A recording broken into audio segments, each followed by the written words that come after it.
Hello दोस्तों, episode की starting में हम प्रेजेंट टाइम का सीन देखते हैं और अकाओ ने अकीरा को सब कुछ बता दिया होता है। अकाओ की बात सुनकर अकीरा रोने लग जाती है। अकाओ अकीरा से कहती है, डोंट क्राई अकीरा, तुम डिफरेंट हो, मैं चाहती हूँ कि तुम काइंड पर्सन बनी रहो, असैसिन्स के साथ एसोसिएट मत करो, घर जाओ और एक नॉर्मल लाइफ जियो। लेकिन अकीरा को इतनी मुश्किलों के बाद अकाओ मिली है, इसलिए अकीरा मना कर देती है। इसके बाद सीन साकामोटो और उसकी गैंग की तरफ शिफ्ट होता है। साकामोटो फिर से मोटा हो गया है और रामेन एंजॉय कर रहा है। उसके आसपास शिन, लू और हिसुके बैठे होते हैं और वो बात कर रहे होते हैं कि साकामोटो के स्टोर चेन को कैसे एक्सपैंड करे। शिन कहता है, तो अगर हम साकामोटो को एक चेन बना दें तो उसके स्टोर्स पूरे जापान में होंगे, राइट? लगता है मुझे स्टोर नंबर 2 का मैनेजर बनना पड़ेगा। लू कहती है, मेरे पास एक स्टोर होगा जो चाइनीज इंग्रेडिएंट्स में स्पेशलाइज करेगा। वूताग उनकी बात सुनकर कहता है, वेट, जे को टेक ओवर करने के लिए तुम्हें ऑर्डर को हराना पड़ेगा, राइट? क्या तुम कर सकते हो? शिन और लू उसकी बात सुनकर अनॉय हो जाते हैं, लेकिन शिन एक्सेप्ट करता है, मिस्टर साकामोटो बहुत स्ट्रांग है, लेकिन हम बाकी लोग ऑर्डर के अगेंस्ट कुछ नहीं कर सकते। अभी के मुकाबले ऑर्डर के सामने हम कुछ भी नहीं है। वेल,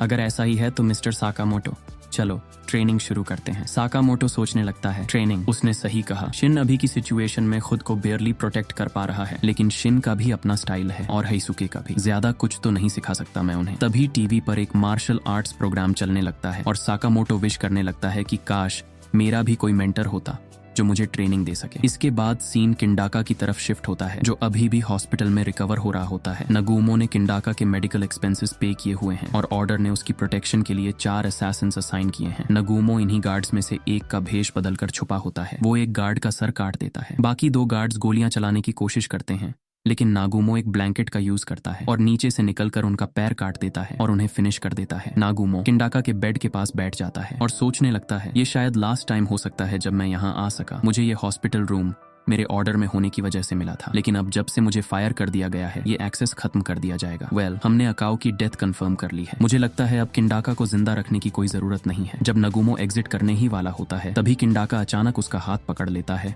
और उठ जाता है। किंडाका 8 साल के बाद जाग रहा है। किंडाका नगुमो से पूछता है, नगुमो अभी की सिचुएशन क्या है? नगुमो उसे सब कुछ बता देता है। किंडाका बहुत ज्यादा शॉक होता है कि इतना ज्यादा टाइम बीत चुका है। फिर किंडाका मजाक में कहता है, तुम्हारी अपीयरेंस और एज बिल्कुल भी नहीं बढ़ी। नगुमो रिप्लाई में कहता है, डॉक्टर्स ने कहा था कि तुम कभी नहीं जागोगे, ये एक मिरेकल है। इसके बाद किंडाका साकामोटो, अकाओ और उजुकी के बारे में पूछता है। नगुमो किंडाका को सब कुछ बता देता है कि किंडाका के जाने के बाद उनकी टीम ने बहुत कुछ फेस किया है। नगुमो उजुकी के बारे में भी बता देता है। किंडाका कहता है, विश्वास करना बहुत मुश्किल है, वो शांत रहने वाला उजुकी जे में आतंक मचा रहा है। मुझे नहीं पता था कि चीजें इतनी आगे बढ़ जाएंगी। नगुमो किंडाका को कोमा के मेडिकल एक्सपेंसेस के बारे में बताने लगता है। तुम्हारी लाइफ सपोर्ट का बिल 1.2 मिलियन पर मंथ है, जबकि आधा कॉस्ट असैसिन इंश्योरेंस कवर करता है। मैं तुम्हारे लिए ये पे कर रहा हूँ, तो बस जल्दी से मुझे वापस कर देना और बाकी सब ठीक है। किंडाका बिल देखकर शॉक में चला जाता है। फिर वो बाउंटी लिस्ट चेक करता है और उसे साकामोटो के सर पर बाउंटी दिखती है। वो साकामोटो को पहचान नहीं पाता और सोचता है कि शायद ये कोई दूसरा इंसान है जिसका नाम भी साकामोटो है। उसे लगता है कि अगर असैसिन्स अब तक इस बंदे को नहीं मार सके तो वो काफी वीक होंगे। दूसरी तरफ साकामोटो शिन और हिसुके शहर में ट्रेनिंग कर रहे होते हैं ताकि और स्ट्रांग बन सके, लेकिन गर्मी बहुत ज्यादा होती है और उनकी हालत खराब हो जाती है। तभी किंडाका एक बिल्डिंग से जंप करते हुए साकामोटो के पीछे आ जाता है। साकामोटो तुरंत किंडाका को पहचान लेता है और कहता है, किंडाका तुम यहाँ, तुम कब जागे? किंडाका शॉक हो जाता है कि साकामोटो उसका नाम कैसे जानता है। किंडाका तुरंत साकामोटो पर अटैक कर देता है। साकामोटो उसकी स्पीड और अटैक्स को प्रॉपर्ली फॉलो नहीं कर पाता और डायरेक्ट हिट खा लेता है। शिन और हिसुके उसे रोकने की कोशिश करते हैं। शिन अपनी टेलीपैथी एबिलिटी का यूज करता है, जबकि हिसुके बैकअप प्रोवाइड करने लगता है, लेकिन किंडाका इंस्टिंक्टिवली उनके अटैक्स डॉज कर लेता है। हिसुके एक गन शॉट फायर कर देता है। जैसे ही बुलेट किंडाका के सामने आती है, वो वहां से गायब हो जाता है और शिन और हिसुके को पकड़ लेता है। किंडाका इंप्रेस हो जाता है कि शिन और हिसुके जैसे स्किल्ड लोग भी टीम में हैं, पर फिर भी किंडाका उन्हें आसानी से ओवरपावर कर देता है और दूर फेंक देता है। इस पॉइंट पर साकामोटो पूरी तरह सीरियस हो जाता है। वो उछल के किंडाका पर अटैक कर देता है, लेकिन किंडाका अपने हाथ से उसे ब्लॉक कर लेता है। साकामोटो किंडाका से पूछता है, तुम मुझे टारगेट क्यों कर रहे हो? किंडाका, मैं साकामोटो हूँ, क्या तुम्हें याद नहीं मैं कौन हूँ? किंडाका कहता है, मैंने सुना है साकामोटो 8 साल पहले काफी फेमस हो गया था, तो अब उसके फेक फॉलोअर्स भी आ गए।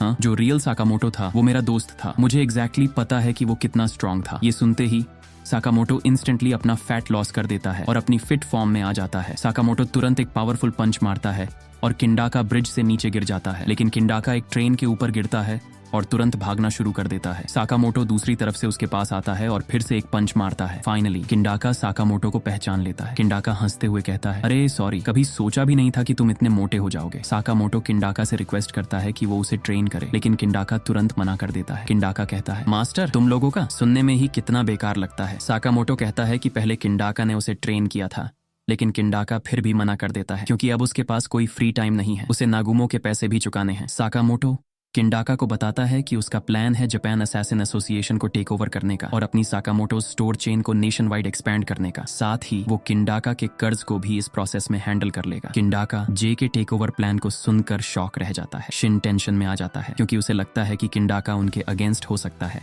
क्योंकि उसका जे से कनेक्शन है, लेकिन किंडाका को ये प्लान इंटरेस्टिंग लगता है और वो ज्वाइन करने के लिए रेडी हो जाता है। शिन कंफ्यूज होता है कि किंडाका ने इतनी जल्दी डिसीजन कैसे ले लिया। साकामोटो उसे कहता है, ओवर रिएक्ट मत करो। तभी किंडाका कहता है, मुझे पहले से ही जे के करंट लीडर सेई असाकी से नफरत है, इस वजह से मैं जे के अगेंस्ट जाने के लिए रेडी हूँ। साकामोटो किंडाका को पूरी सिचुएशन बता देता है। किंडाका रियलाइज करता है शिन और हिसुके के अंदर पोटेंशियल है, लेकिन साकामोटो के लिए वो कुछ नहीं कर सकता। साकामोटो कहता है, किंडाका तुम अभी भी मुझसे नफरत करते हो। किंडाका कहता है, साकामोटो जो भी मुझे आता था मैंने तुम्हें पहले ही सिखा दिया है। अगर तुम्हें नेक्स्ट लेवल पर जाना है तो नॉर्मल ट्रेनिंग से कुछ नहीं होगा, तुम्हें लाइफ और डेथ के बीच में सर्वाइव करना होगा। किंडाका की बात सुनकर साकामोटो कंफ्यूज हो जाता है। किंडाका कहता है, एक परफेक्ट ओपोनेंट ऑलरेडी घूम रहा है जो तुम्हें ट्रेन कर सकता है। इसके बाद सीन टॉरेस की तरफ शिफ्ट होता है। टॉरेस ऑर्डर का एक मेंबर है। वो न्यूज़पेपर पढ़ रहा होता है और कहता है, गार्बेज, वो horse race predicting AI app बिल्कुल बेकार निकला। जिसने भी बनाई वो टोटल यूजलेस था। वेट, सोच समझ के अगर अब क्विट कर दिया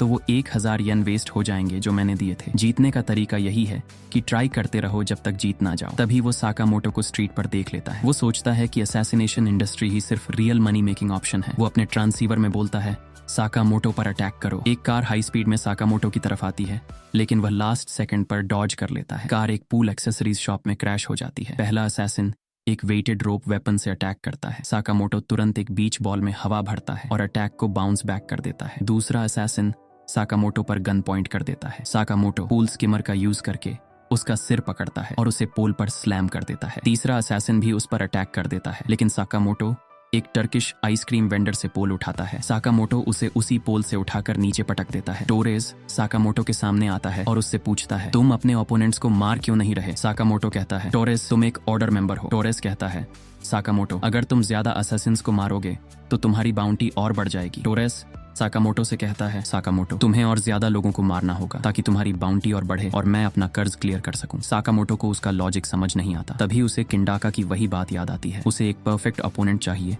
जो उसे ट्रेन कर सके। ऑर्डर के साथ फाइट करने से उसकी ट्रेनिंग होगी और उसकी स्ट्रेंथ नेक्स्ट लेवल पर चली जाएगी। और इसी के साथ आज का वीडियो खत्म होता है।